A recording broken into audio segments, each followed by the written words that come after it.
Why do you wake up every day, lace up, and decide, I'm going to go hard? I think just for my name, and for my family, I want to make them proud. Yeah.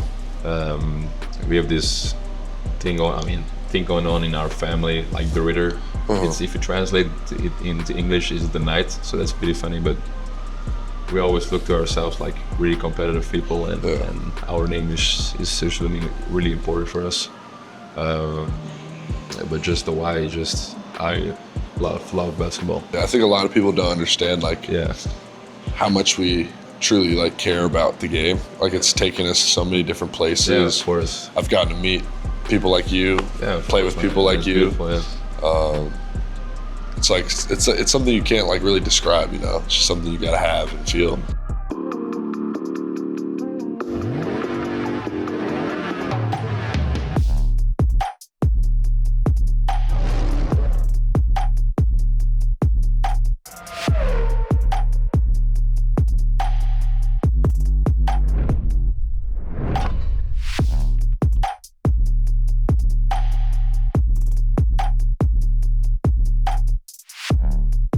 Welcome to the Good Old Hoops podcast. I'm your host, Virginia forward Devin Tillis.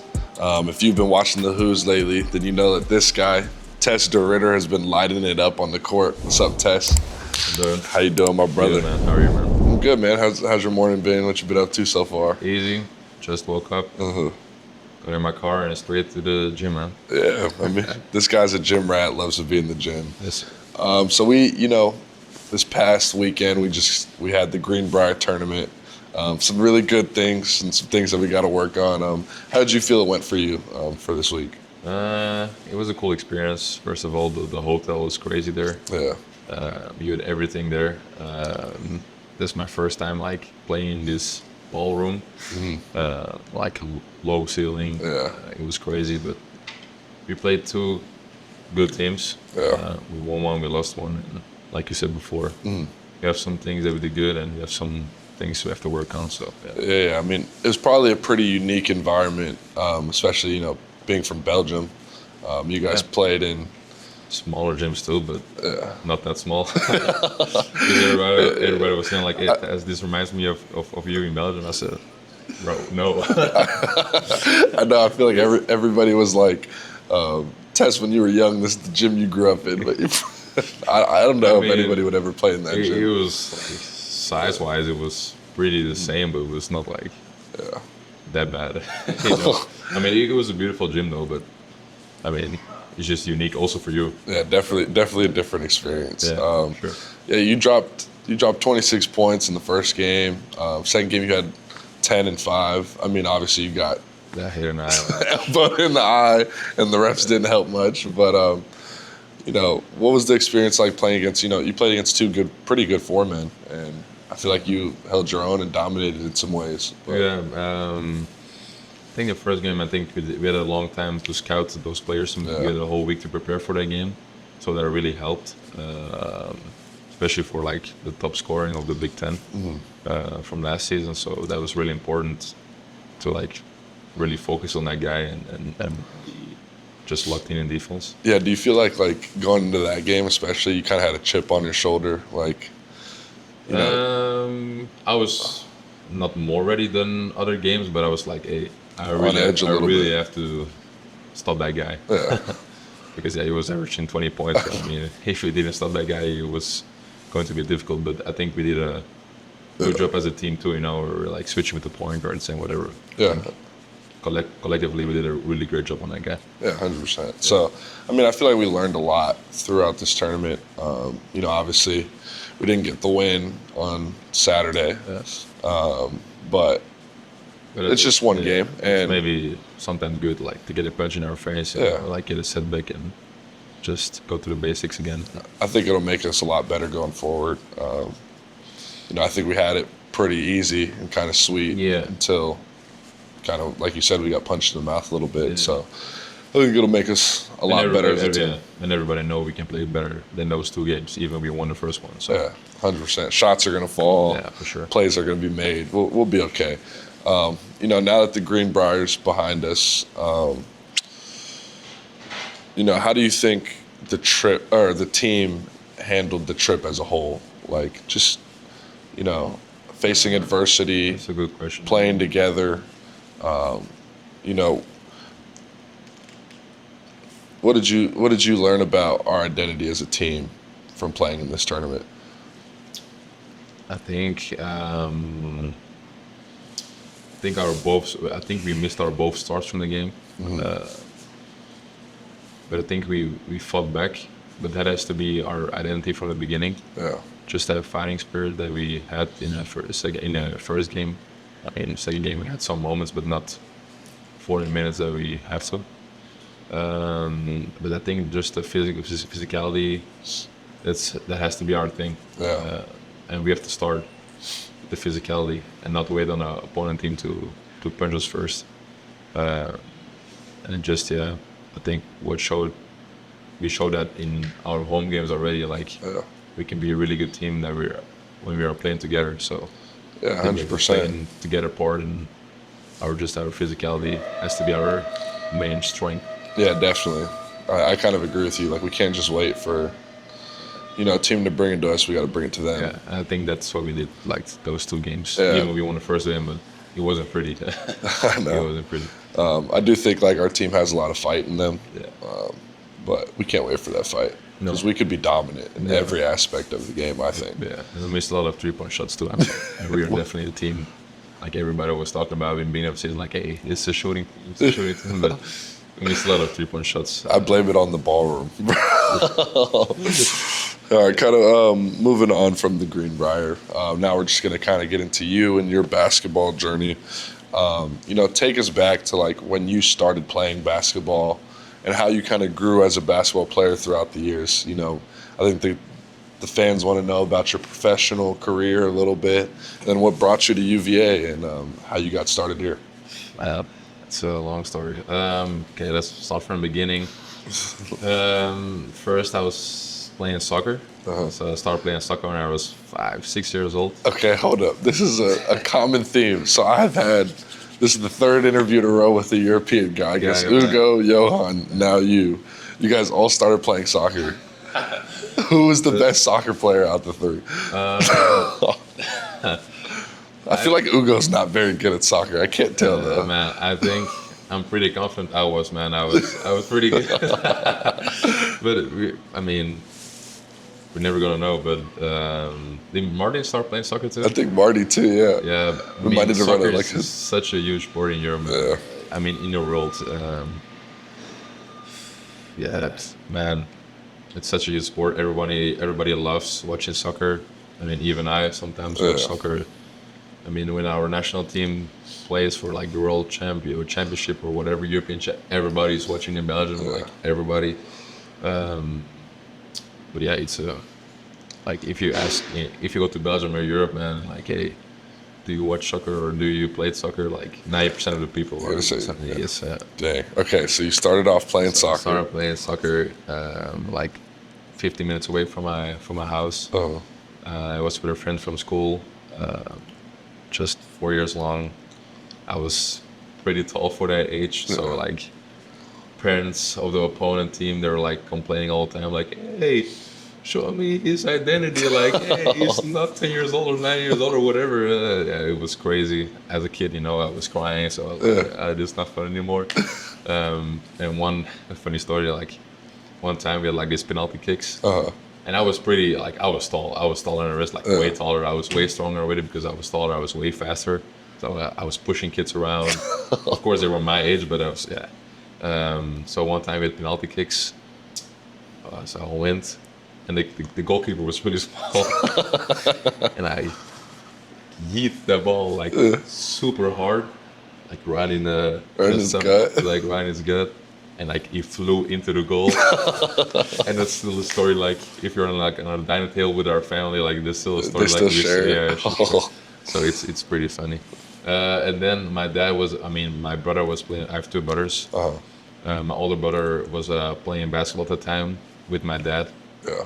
Because my dad was a basketball coach for 1 year with my brother. So my dad told me like, hey Thijs, you like sports, so why don't you try basketball? I said, why not? Because my mother played professional basketball, my dad played basketball. It was kind of in your blood I mean, already. it's in my family. Yeah. So I went there for a practice, and I was bad, of course, but I really liked it. Of course, I was also taller than the rest of my teammates already there. So, and my dad said like, "Hey, why not just try it? Start with your like city club, like really small club." And I went there the next season. I stopped playing soccer, said goodbye to all my friends. Went there for the first season. I was really bad, of course. I was always in a bad group, you know, like learning layups, learning my shot, learning how to pivot, because I was like just such a guy, just long arms, long legs. Just so raw, Yeah. just out there running around, doing whatever. Yeah, so rusty, everything. So I had to learn all the basics, basically. Played 1 year in my hometown club. Then went to a big club where my brother was already playing, because my brother was really good at that age. So he was playing in the bigger clubs of Belgium.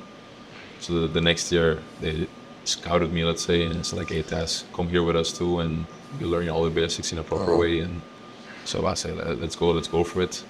And since then on, I played with Antwerp Giants 10 years, from 10 years old to 20. Dang. So yeah, in Belgium, I mean, Europe, you have like under 12, under 14, under 16, under 18, under 20. Yeah, I kind of talked to Johan about it, because like he said like in Germany you pick a club like when you're young and you kind of just stick with them. Yeah, I mean, you can stick at him, or you can even if you're a really good player, you can like go to Spain go or to a whatever. different one. But I had the chance to do it, but I mean, it's another story. Then I stayed there for 10 years in Antwerp. I went professional when I was 17, I'd say. And then played there 18, 19, but it is still like growing into the club. You're young, so you're not earning a lot of money, of course. So. And then I made my first step when I was 20 to the ACB League. I had the breakout year the year before when I was 19 in Antwerp.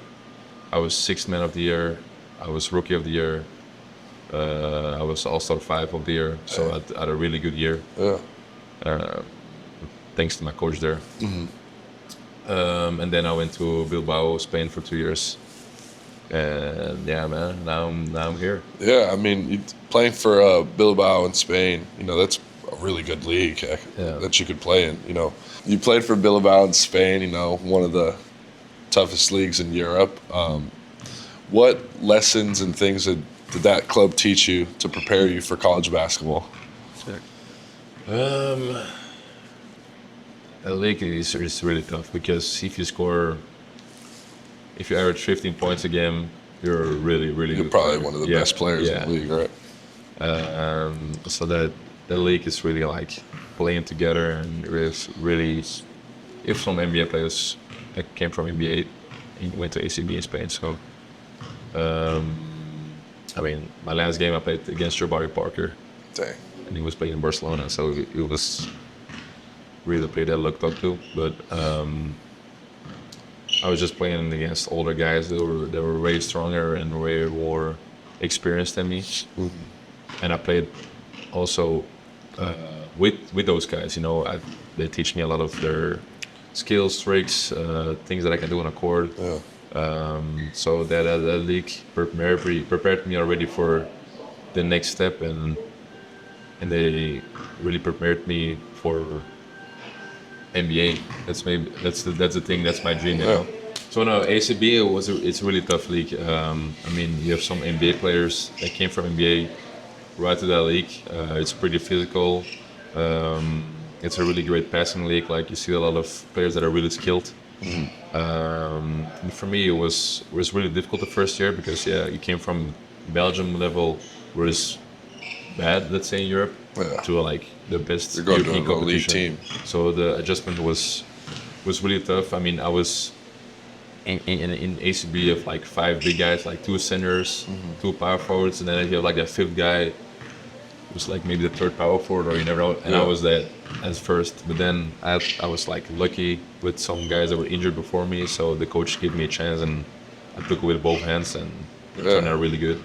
Especially last year, I was a starting power forward already, so I mean, it was really great to be in that position. And I'm here again with my age group, let's say. Yeah. And it's maybe like you can see like the physicality is a little bit less for me, so it's a little bit easier. But now you have like guys can jump to the ceiling here in America, so I have to adjust to that. So that's again a difficult part for me to adjust.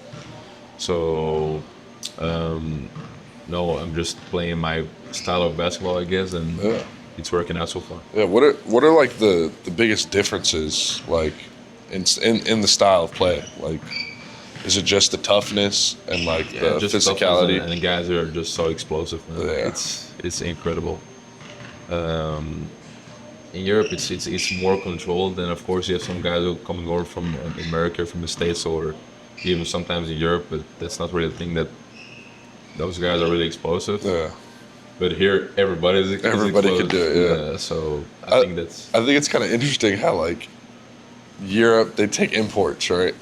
But now in college basketball, it's like it's almost it's not like they're not imports, but like it's like the European guys are coming here to play now. Yeah, that's true. Yeah, that's true.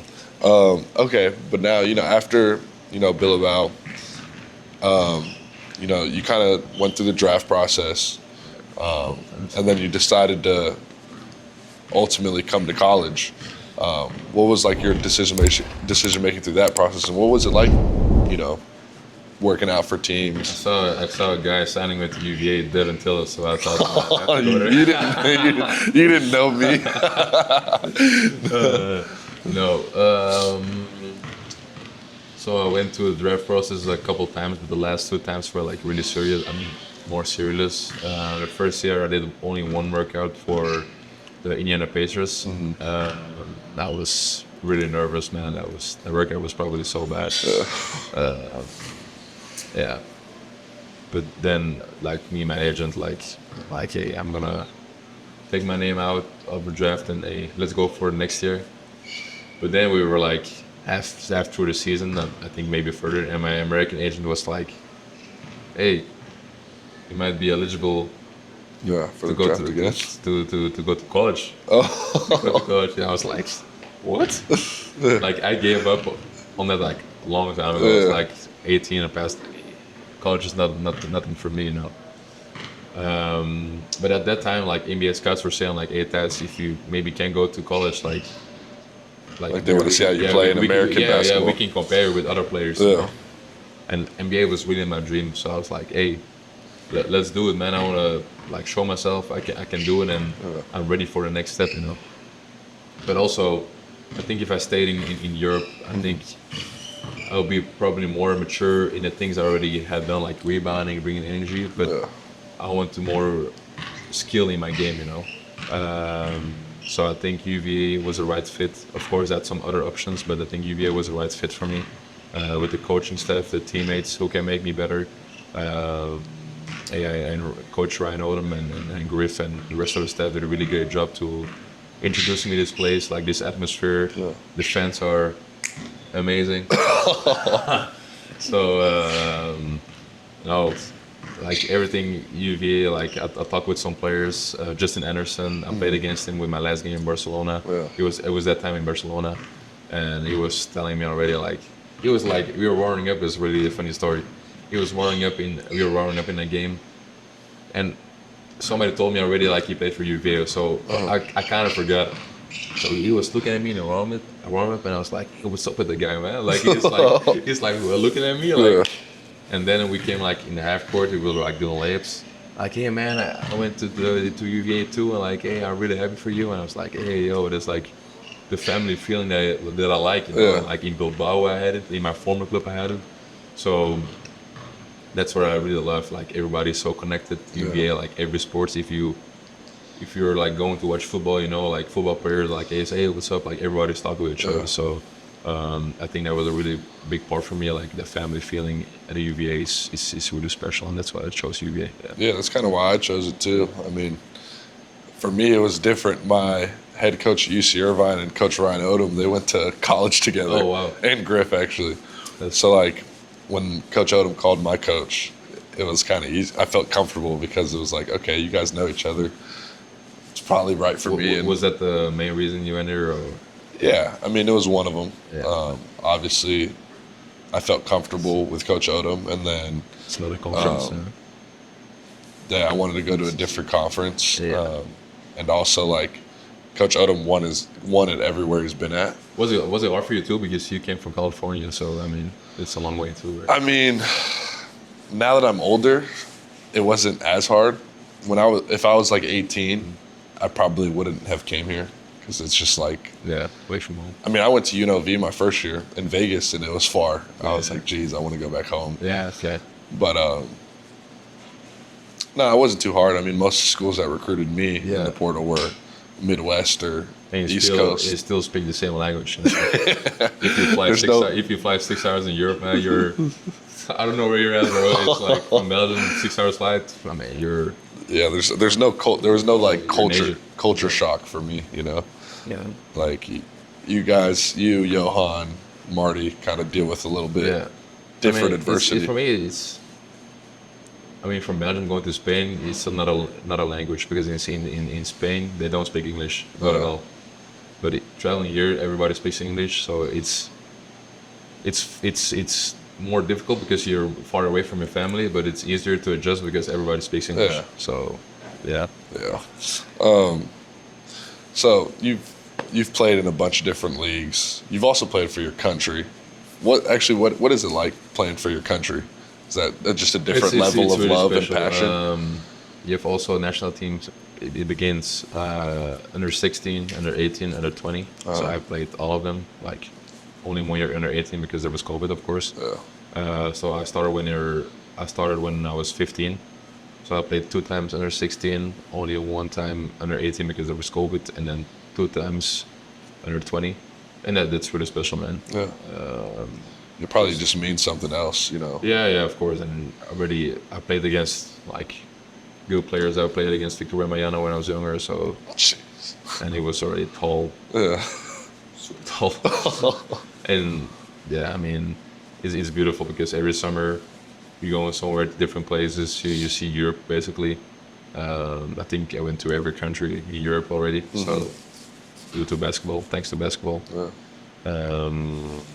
But it's really special now playing in a national team, playing against like the good guys, you know. But I have still some dreams to have to achieve. I want to play with my 2 brothers in the national team. So Oh, that would be sick.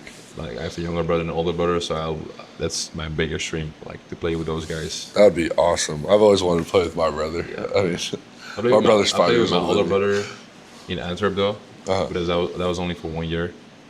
But I want to play so bad in the national team. That would be so cool. That would be pretty awesome. So you've kind of had a exciting basketball journey, a lot of ups. Yeah. You got to experience a bunch of different styles of basketball, meet new people. Yeah. It's taking you to a bunch of different places. Yeah. What's kind of like your why? Like, why do you wake up every day, lace up, and decide, I'm going to go hard? I think just for my name, for my family, I want to make them proud. Yeah. We have this thing going on in our family, like the Ritter. It's, if you translate it into English, is the Knight. So that's pretty funny, but we always look to ourselves like really competitive people, and our name is really, really important for us. But just the why, I love basketball. Yeah. It's just something, I skip Christmases, like holidays, Yeah. like family meetups, like you guys are doing. But it's just because I love the game. Yeah. I just really love it. So yeah. Yeah. I think a lot of people don't understand Yeah. how much we truly care about the game. Like, it's taken us so many different places. Yeah, of course. I've gotten to meet people like you, Yeah, play with people like it's you. beautiful, yeah.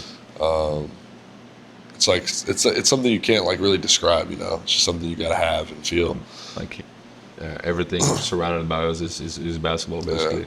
Especially when I grew up, like even I was playing soccer, like I was playing a soccer game on Saturday, but my brother was playing on Sunday, so I went So to the you're always basketball around game. it. Yeah. So my mom played when I was playing soccer. My mom was still playing basketball, so I was like, hey, well, this is cool, Yeah.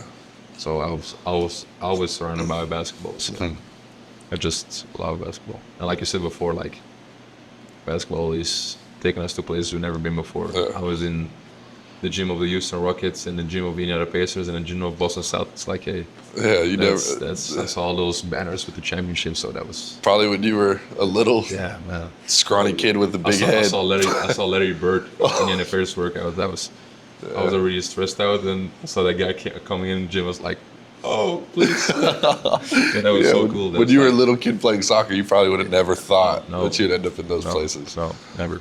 Yeah, but yeah, I mean that's awesome to hear about your basketball journey. You know, where you've been, how it started, and where you came. I'm glad you're here now because I can have the best teammate in the world. Yes, sir, man. Now, kind of like moving on from your basketball journey. Now we're just gonna get to know you. Let the fans get to know Tess DeRitter. You know, let's just say when you're not playing basketball, you know, what is Tess doing on Tess's off day? What is his favorite things to do? Playing a video game with my boy here. Yeah, Arc Raiders. But no, now I have a car because the first 2 months I didn't have a car. But now I can drive a little bit more around. Seeing Charlottesville. The corner is a really nice place to chill out. You know, you have Alsados, the restaurant. It's really good. Exploring Charlottesville, exploring UVA, on grounds. It's those pretty buildings are really cool. But on an off day, probably you see me chilling, bro, or doing something with you all. There's one thing you didn't mention: fishing. You know, I don't think a lot of the fans know. I mean, you haven't been in a while, but I don't think a lot of the fans know that you picked up. The preseason was long, so my new hobby is fishing. I went right away to Walmart, buy a fishing pole. I'm going with Michael. It's one of our staff members. You know, fishing is really cool, man. Just going to the river, waiting for a fish. I mean, I never thought I was going to like it. I really love it, man. Just the peaceful, you know, like it sets you off like basketball for a moment. So that's really cool. Just fishing is really fun. Yeah, you have to have the patience for it. Yeah, patience. I think like one of my favorite things from the summer was I get in the group chat. I get a photo of you and Martin with just fishing around, just knees deep in the river with fishing poles. I think that was pretty awesome to see. You know, you just got a car. We're not going to talk about what car you got, but we know you love cars. What's your dream cars? For like daily driving, or because I've a couple. We could go daily driving, and then like okay, we'll give you. You have a 6-car garage. You pick your top 6. So first, I will get a car for my girlfriend because it's really important. Yeah, it's probably probably like something really easy to drive. I had a Tesla for a summer because I know somebody from Tesla, so it was pretty cool. So I'll probably give her a cool Tesla. She can pick up the colors. Probably black car rims or like a cool Range Rover. Yeah. I really like the newer Range Rover. I like the Range Rover. So we have two cars already. Probably the GLE C63 AMG. Oof. Hugo has a 53. Yeah. I wanted 63. You got to one up Hugo. Yeah. Then I want I'm dreaming of Lamborghini SVJ Aventador. That's pretty cool too. So we have that's 4. That's 4. And I want like what was the BMW that you loved? Was it you that had you showed me a photo of a baby blue. Can't remember. Okay, we could just do 4 for now, and we can do 5, man. My 5th car is a Porsche GT3 RS. GT3 RS. That's also one of the dream cars of my dad. And then my 6th car is probably a Ferrari Purosangue, like a new Ferrari SUV. Well, when Tess is in the league, you're gonna see me at his house driving his Ferrari. I'm gonna live with Tess. I'm kidding. Invest your money. Don't buy cars. Or real estate. All right, this is kind of been a question I asked everybody.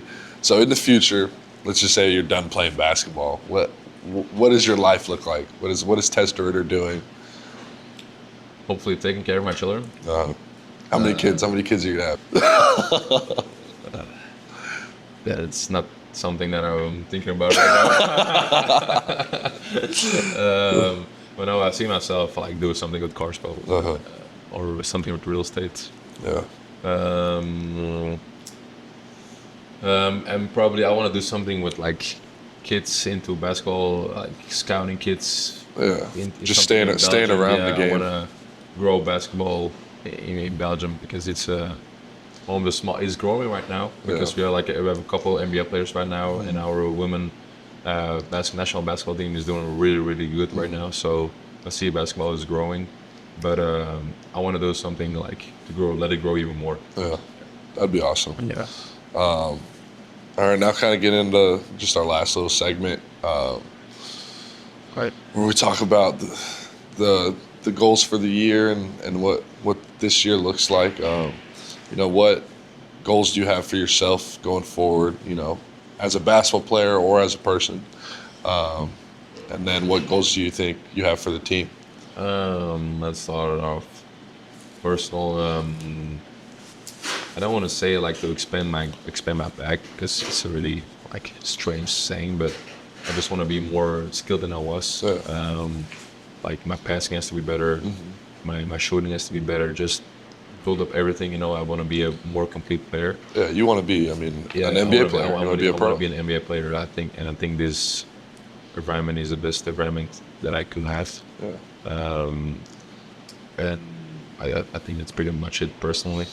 And I think as a team, I think you have to set up a goal. And if it's not winning a championship, I think you're setting yourself a wrong goal. Yeah. Especially for the kind of talent we have. Yeah. Our goal has to be a championship. And winning. Yeah, 100%. So I think I want to do with this group. Yeah. Yeah, I think something that stuck with me. I mean, something I've always wanted to do is win. I don't like losing. Yeah. Like no matter what it is. And like Coach talked about the other day in practice, he was like, if we win, all the personal stuff is going to happen anyway. Yeah. So like, I think if we just are not going to look at the losing team. Exactly. They don't care. I think if everybody just really digs into winning, then they'll get what they want eventually. If we just get better and we win, like everything will come. So if I see people like either like trolling around or laughing around like after a loss or like they're playing with something, I get really frustrated. Yeah, I do too. I mean, because then I feel like you just don't care. Not taking it serious, and I love this sport so much, and I'm putting in my blood, literally, sweat and tears, literally into the sport. And if you see like you're like screwing around or laughing at it, or even in practice, then I get really frustrated. Yeah, 100%. But I think this team is doing a really good job so far. Yeah, I think everybody cares. I think everyone cares. Yeah. Everyone is here with a purpose, and that's really beautiful to see. Yeah, 100%. All right, like we've had a strong start to this season. Obviously we have a bunch of games left. What games do you look forward to the most? I think just every conference game, like the ACC games. Yeah, for sure Duke, because everybody wants to play it in Cameron Indoor. I mean, that name seems really young, or Coach K and like those guys, But like every game, like Virginia Tech, of course, they have a great team, but I mean, I just want to see those places, and play against those teams, and just play, man. I mean, I don't care which team we're facing. I'm gonna take every game the same and give my 100% and all best, and just trying to win. Yeah, awesome. Well, thanks for coming on the podcast, brother. Thank you, David. I had fun talking to you. Yeah, I hope you guys enjoyed meeting my Belgian brother. We call him Belgian Braun. And the tank. With the black guy right now. With the black guy, yeah. But this is a great podcast. If you didn't tune into the last one, we met with Johan, my German giant. But Wahoo Nation, appreciate you guys.